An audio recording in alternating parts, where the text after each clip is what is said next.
How to improve your life while you sleep. Most nights, the average mind spends nearly an hour tossing, replaying the day's mistakes, and rehearsing tomorrow's worries. But what if tonight, instead of carrying that noise into sleep, you trained your mind to let go? What if your last thoughts before bed became blueprints for a calmer, stronger, more resilient you? This isn't fantasy. The Stoics knew thousands of years ago what modern neuroscience now confirms. The final thoughts you rehearse before sleep are the ones your subconscious will replay all night long. Tonight, we'll use that truth to build peace, clarity, and quiet strength while you sleep. Section 1. The breath as fortress gate. Close your eyes. Feel the air touch the tip of your nose. No need to fix or control it. Just notice. Marcus Aurelius once wrote, "The soul becomes dyed with the color of its thoughts. For now, let your thoughts take on the color of silver air, drifting in and out." Each inhale is a guard pacing the walls of your inner fortress. Each exhale lowers the drawbridge and waves the day's worries on their way. You're not fighting them. You're simply pointing them to the road they can take to leave. Try this. 3 soft breaths. On the first, let your shoulders sink as if heavy coats are sliding off. On the second, unclench your jaw like someone just whispered, "It's okay, you're home." On the third, feel the quiet widen in your chest. That's enough. Nothing more is required to begin. Section 2. The dichotomy of control. Epictetus asked, "Do you want to be invincible? Then don't get entangled in things you can't control." Pleno self. Tonight, let that single sentence carry the weight for you. Picture yourself standing between 2 glowing circles. The first circle, close and calm, contains only what is yours, your breath, your choices, your values. The second circle, wide and noisy, holds the rest. Tomorrow's headlines, other people's moods, the traffic you might face in the morning. Here's the exercise. Whisper gently to yourself, "I carry only what's mine."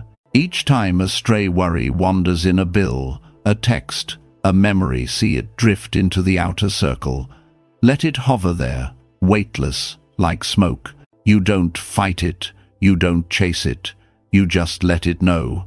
You're not mine to carry tonight. Feel what remains inside the inner circle. The breath that steadies you, the choice to rest, the quiet safety of this very moment. The more you practice this, the more natural it becomes. Soon, your mind will put down the burdens before they ever cross your threshold. Section 3. Premeditatio malorum, softly. Seneca had a habit that might sound strange at first. He imagined loss before it arrived. Shipwrecks, exile, sickness, he walked through them in his mind so that fear would lose its grip. He called it premeditatio malorum, the premeditation of evils. But tonight, we'll practice the gentlest version of that. No grand tragedies, no overwhelming scenes, just a soft rehearsal of life's small hiccups.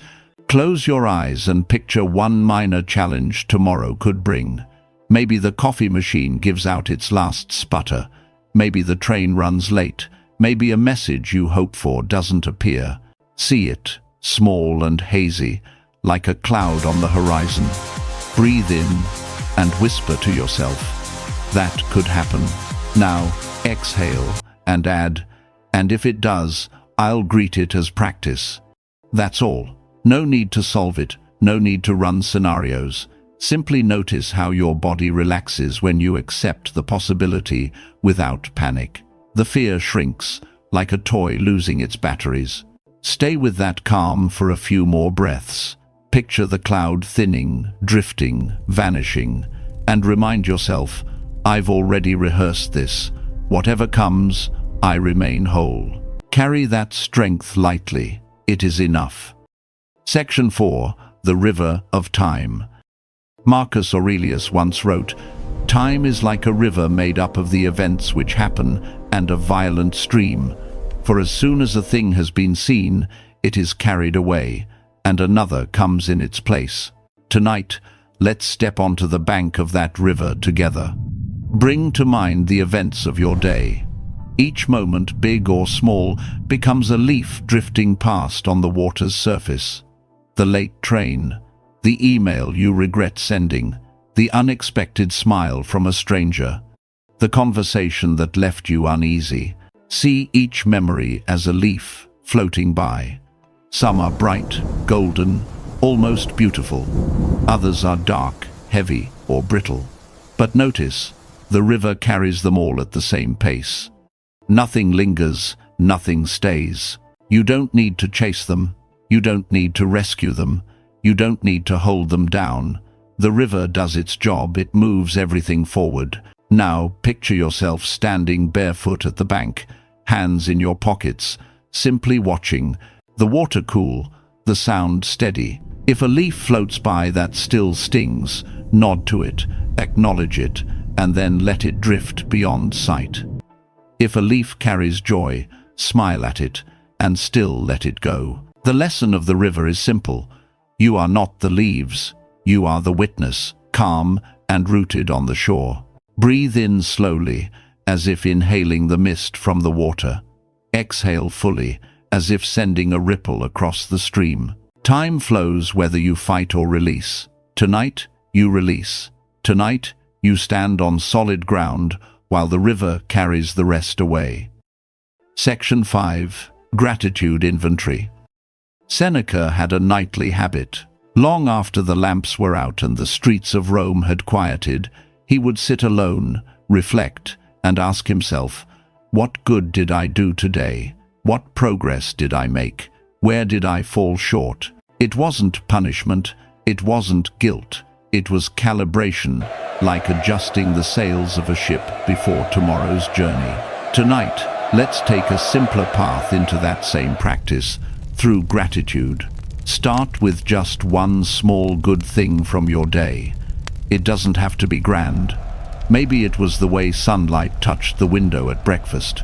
Maybe it was the smell of coffee, or the laugh you overheard on the street, or the way your own body carried you through the hours.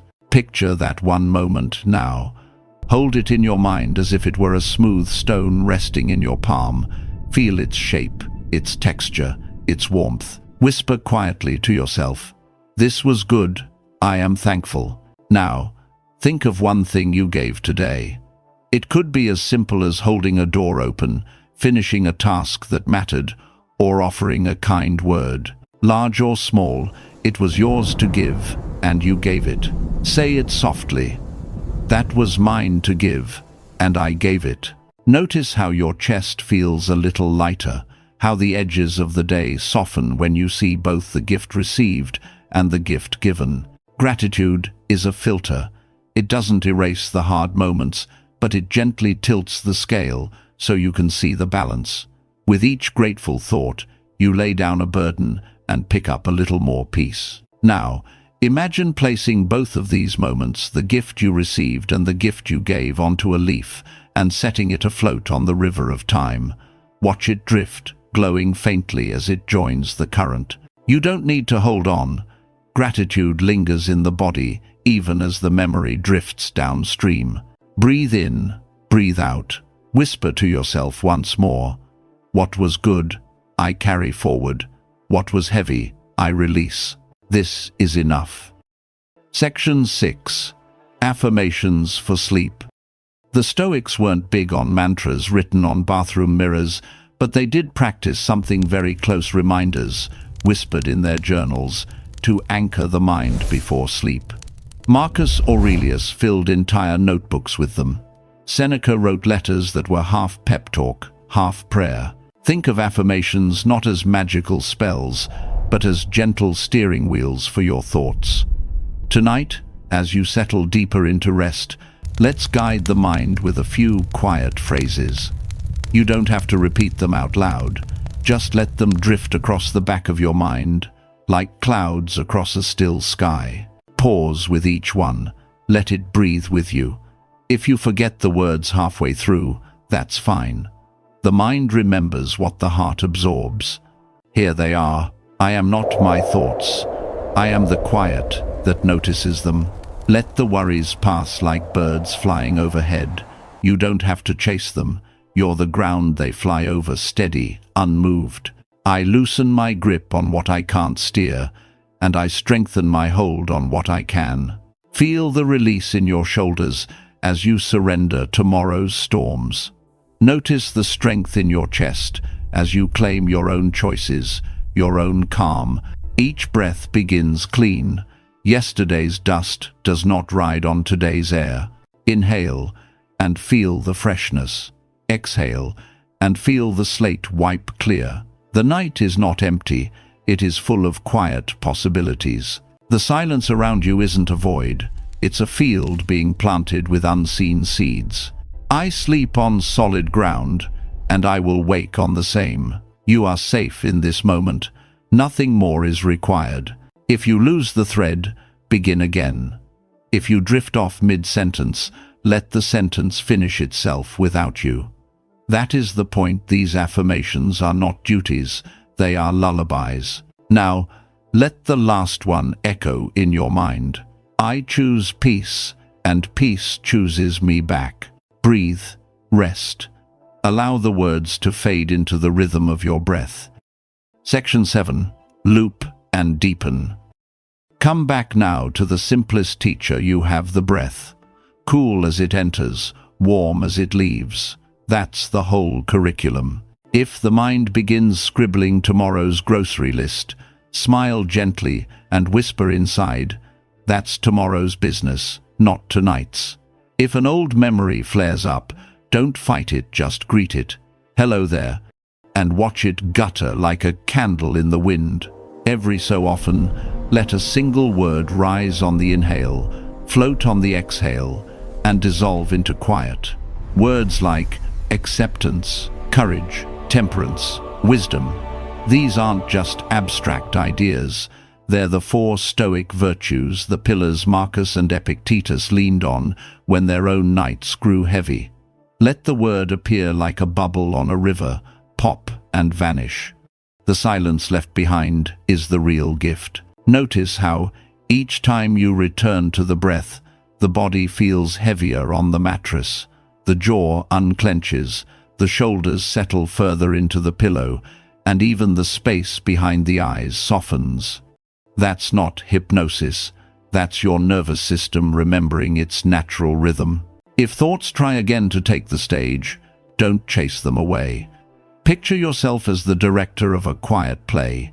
You thank the actors, close the curtain, and let the stage go dark. The audience, your mind, waits patiently for the next scene, which is simply rest. Stay here as long as you like. Loop the breath. Deepen the calm. Let each cycle carry you one step further down the stairwell of sleep. No rush, no finish line, just the quiet descent into being. Section 8. Extended visualization, the safe haven. Imagine now that you're standing at the edge of a quiet garden. The night air is cool, the kind that carries the scent of earth after rain. A stone path winds gently ahead, lit not by lamps, but by the soft silver of moonlight. With each step, the sound of the world falls further behind traffic, emails, obligations, all dissolving into silence. The garden has one rule: only what strengthens you may enter. On your left, a tall oak tree stretches skyward. Its roots run deep, steady as wisdom itself. Think of Marcus Aurelius scribbling by candlelight in a freezing war tent, reminding himself that calm was always his to claim. You touch the bark and feel that same steadiness seep into your palm. On your right, a still pond mirrors the stars. Epictetus said, "It's not what happens to you, but how you react that matters." The pond reflects this truth. It never chooses the stars overhead, but it always holds them with perfect clarity. You kneel, touch the water, and a ripple spreads gentle, controlled, returning to stillness in seconds. So do you. Deeper down the path, A bench waits beneath a canopy of leaves. You sit, shoulders sinking, and let the garden hold you. Overhead, the branches sway, whispering in a language older than words. You are safe, you are steady, you are enough. Here in this sanctuary, time loses urgency. The garden isn't asking you to do, achieve, or prove. It simply invites you to be whole, unchased, untangled. Stay here as long as you like. With every breath, the bench feels softer, the garden quieter, your body heavier. If sleep wants to come now, let it. If not, simply wander the garden in your mind, step by step, until rest finds you naturally. Section 9. Gentle Reminder. If tonight felt lighter, if the river carried away some of the weight, or if the garden gave you a moment of stillness, remember this: you don't have to fight every night to earn peace. Peace is already here, like breath, like moonlight, like the steady beat of your heart. The Stoics never promised a life without storms. They promised the tools to walk calmly through them. And you've practiced some of those tools tonight, breathing as a fortress, separating what you can control from what you can't, rehearsing small setbacks to defang them, and finding gratitude in the simplest gifts. When you wake tomorrow, carry one thought with you. I already own the calm I was chasing. Whisper it before your feet touch the floor. That tiny seed, planted at dawn, will grow throughout your day. If this journey steadied you, return to it tomorrow. Each night you walk these paths, each breath, each visualization, you're building muscle memory for your mind. With practice, calm won't just visit you at night. It will greet you in traffic, in tense conversations, even in moments of doubt. And if you'd like this calm to be a regular part of your life, subscribe. Think of it less as clicking a button and more as hiring a quiet companion, a reminder that the fortress is never far. Tonight you've already done the hardest work. You showed up, you listened, you let go. That's enough. That's always been enough. Now, let the rest of the night do its work. Section 10. Final Blessing, Sleep Induction. As your body sinks deeper into rest, remember Marcus's simple reminder. Do not act as if you had 10,000 years to throw away. Death hangs over you. While you live, while it is in your power, be good. Tonight, being good is not about conquest, achievement, or proving anything. Tonight, being good is simply resting, releasing, trusting that sleep itself is a noble act because it prepares you to live tomorrow with steadier hands and a clearer mind. Picture yourself walking a quiet path at dusk. The air is cool, the horizon brushed with silver. With each step, the chatter in your mind drifts further behind, like voices fading at the far end of a street. Ahead of you, a small house glows with warm light. Inside, a bed, simple and steady, waits just for you. You step inside, the door closes softly. The walls hold silence like an embrace. You lie down, feel the sheets welcome you, and you know without a shadow of doubt that here, in this moment, nothing more is required of you. Breathe once more with intention, in through the nose, hold, and out through the mouth. Let every exhale be a surrender. Let every inhale be a reminder that you are alive, safe, and already enough. As sleep takes over, whisper to yourself, I carry only what's mine. I let go of what is not. I wake tomorrow, lighter. Good night. The fortress is strong, the river is flowing, and you are at peace. Sleep deeply.